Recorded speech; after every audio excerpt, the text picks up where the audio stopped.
belt degrees. This is something that I think maybe a lot of people out in the audience may not know, because it's different in Taekwondo, it's way different in Jiu-Jitsu. How do we do it in Judo?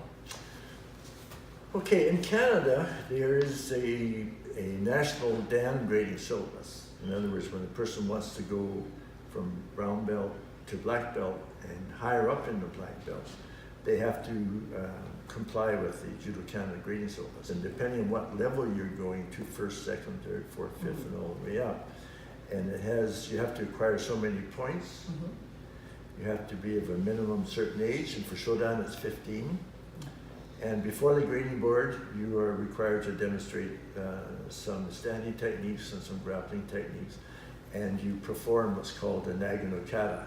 Now, if a candidate for black belt wants, for shodan, first to be black belt, wants a Kodokan diploma, then they have to do additional kata as per the Kodokan Judo Institute. To get the certificate from Japan. Yeah.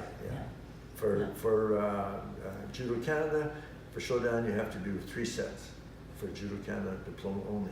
If you want a Kodokan certificate, then you have to do all 5 sets of the negative kata. And then when you go from brown to black, now shodan or first degree black belt, you have to have a certain amount of points, you have to be a minimum of 15 years old, you have to have been a brown belt a certain amount of years, and there's service as well. Well, you're right, 1 year or 2 years. Yeah. And then when you get up into the second degree, you're 3 years minimum time that you have to be a first degree black belt before you can study for your second degree black belt. And plus additional points. Additional points, so competition points, service points, and technical points as well. So they're all on an Excel spreadsheet, and you keep track of all your points.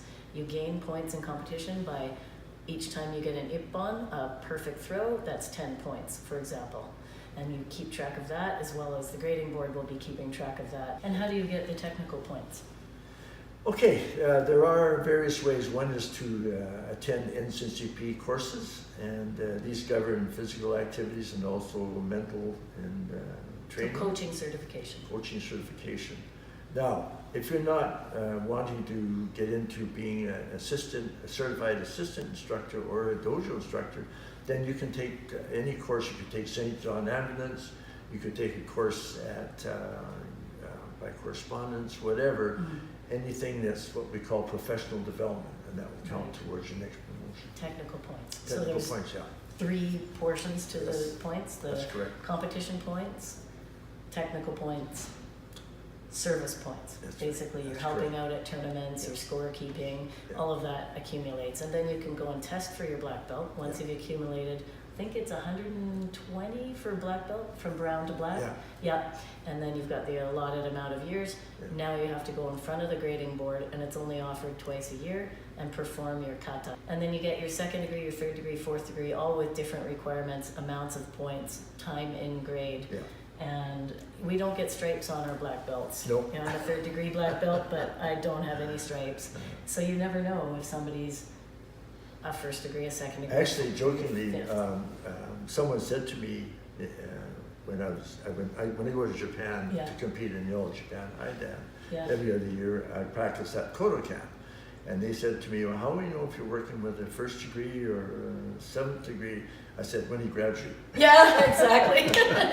Then you know. You pretty much know. But the floor is all on big springs, big coral springs in there. Kodokan is amazing. And you cannot stand on the Dai Dojo, in the main dojo in Kodokan, and video or take photos, because it's vibrating like that. And it's like plucking a guitar string. It's just. But it's nice to land on. Oh, it is. Oh, it's beautiful. It's great. Anybody judoka out there, you have to go to the Kodokan in Tokyo. It's worth it. What I say to my students, I insist that every student of mine that gets promoted to at least shodan has got to get a Kodokan diploma. And they said, well, why is that? I said, when you go to Japan, not if you're going to go, you are going to go sometime in your life. You want to be able to wear a black belt at the Kodokan. A proper Kodokan black belt. That's right. Very nice. So talking about, just to show your red and white belt here, we were talking about how we don't differentiate, we can't tell because we don't have stripes on our black belt. Like in Jiu-Jitsu, they have stripes on their black belt to tell what degree they are. But when you get to the 6th degree, you actually have a red and white checkered belt. 6th, 7th, and 8th Dan wear red and white. and 9th and 10th Dan were red. Solid red. And normally, first of all, if you're competing, if you're 6th Dan or higher competing, you wear a black belt. Yeah. And I know when I competed in the IJF World Veterans, the Japanese competitors, some of them, they wear the black belt. And then when they get their medal up there, they have the red and white on Yeah, it, yeah, just to just show for show. them who you were fighting or Yeah. what level you were fighting. And it's just a progression, and that says you've earned with all your contributions and your time and grade and your practices, that you have put in a lot of time. Yeah. If you see a red and white belt, as I've said before, Sensei Huntley is one of only 13? 14 in Canada. And you go to any country in the world, there's not very many 7th degrees in each country in the world. So it's well earned. So that's 6th, 7th, and 8th.